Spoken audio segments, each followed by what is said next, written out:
महाराष्ट्र पर जी न्यूज के AI exit poll के आंकड़े कुछ नेताओं को हैरान तो कुछ को परेशान करने वाले हैं। हमारे एआई एग्जिट पोल से यह साफ हो गया है कि महाराष्ट्र में वोट जिहाद जीता या फिर धर्म युद्ध की विजय हुई। इस बार के चुनाव प्रचार में नेता और धर्मगुरु मुस्लिमों को वोट जिहाद के नाम पर उकसाते दिखे। इसी के विरोध में कुछ नेता धर्म युद्ध का ऐलान करते नजर आए। आज महाराष्ट्र की जनता ने इन दोनों विचारधारा वाले नेताओं का भविष्य ईवीएम में कैद कर दिया है।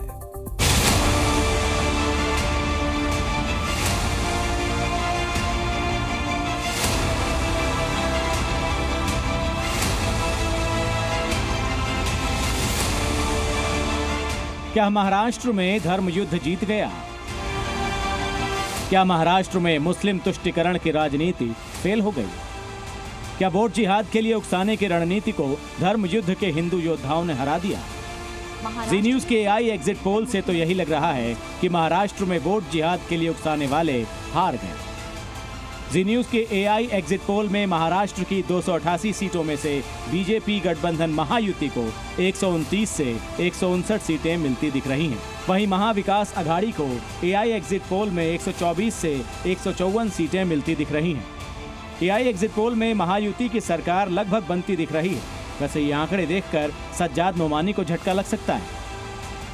ये कैसा वोट जिहाद है जिसके सिपह सालार हैं शरद पवार, जिसके अजीम सिपाहियों में हैं उद्धव ठाकरे, राहुल गांधी, नानाजी पटोले।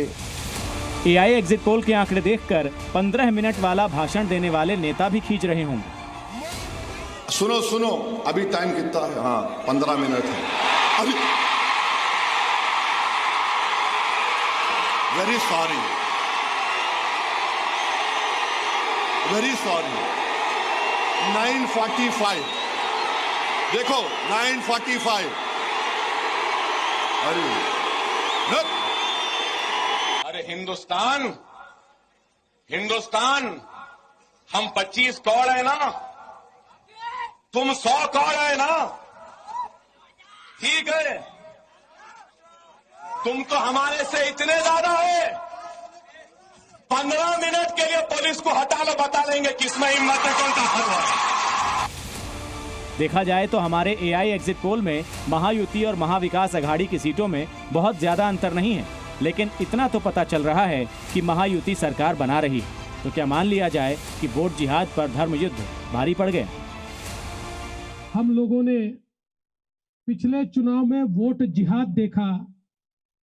एक प्रकार से उनके सारे धर्मस्थलों के ऊपर बैनर लगे, पोस्टर लगे, कस्में दिलाई गई और लोगों को वोटिंग के लिए बाध्य किया गया और कहा बस एक ही चीज करनी है, मोदी जी को हराना है। ये कहकर एक वोट जिहाद किया गया। वोट जिहाद का जवाब वोट के धर्म युद्ध से हमको देना है और अब कोई भी सोएगा नहीं। अब सबको मतदान के लिए जाना है। आज पूरे दिन नेता यही सोचते रहे कि जनता वोट जिहाद के लिए बाहर निकली है या फिर उन्होंने धर्म युद्ध छेड़ा। आज महाराष्ट्र के 60% से ज्यादा मतदाताओं ने घरों से निकलकर वोटिंग की। हमने उनसे बात की और जाना कि उनके मन में क्या मुद्दे हैं। क्या भाई साहब, क्या मुद्दा है चुनाव में? क्या सोच के वोट दिया? कैसी सरकार चाहिए? सरकार डेमोक्रेटिक सरकार होनी चाहिए। अच्छा। विकास का मुद्दा है। आपको महिलाओं के लिए कैसी सरकार होनी चाहिए? जो महिलाओं को आरक्षण दे और आगे बढ़ाए और नई सोच लाडली बहन योजना दे, ऐसा भी तो नहीं। नहीं लाडली वो तो है ही, उसका तो थोड़ा फायदा है ही महिलाओं को। यानी महिला आगे जा सकती उसके। अच्छा। उसके थ्रू जो अच्छा, नौजवानों को क्या चाहिए? आप यूथ है, क्या चाहिए नौजवानों को? सबसे ज्यादा इम्पोर्टेंट आज के टाइम में है पोल्यूशन कंट्रोल करना।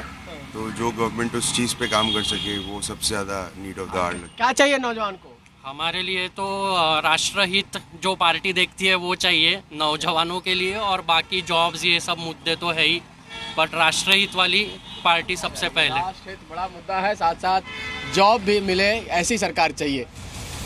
महाराष्ट्र के वोटर्स के दिमाग में वोट जिहाद और धर्म युद्ध जैसा कोई विचार नहीं था। वो असली मुद्दों को दिमाग में रखकर वोटिंग के लिए पहुंचे थे।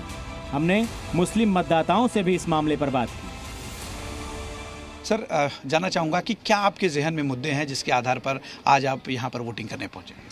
सर, यहाँ पर अभी मुद्दा यह है कि सबसे पहला तो महाराष्ट्र की अस्मिता को बचाना है और महाराष्ट्र के जो बर्बाद होते हुए उद्योग जगत को, और महाराष्ट्र के उद्योग जगत की जो मोनोपोली चल रही है, जिस तरीके से धारावी का मुद्दा है, ये सब कमरे में बैठ के जो सरकारें चला रहे हैं, उसके खिलाफ हमको वोट देना है। क्या मुद्दा है आपके जहन में?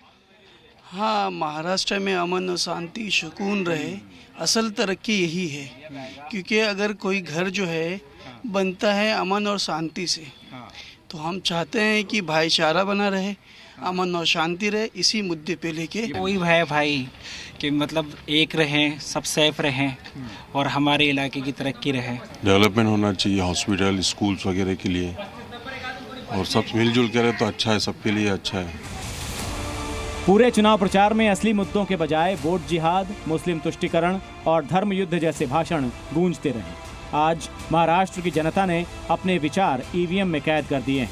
आज की वोटिंग के असली नतीजे 23 नवंबर को सामने आएंगे। एग्जिट पोल से जिन पार्टियों को झटका लगा है, वो बेसब्री से 23 नवंबर का इंतजार कर रही होंगी। ब्यूरो रिपोर्ट, जी मीडिया।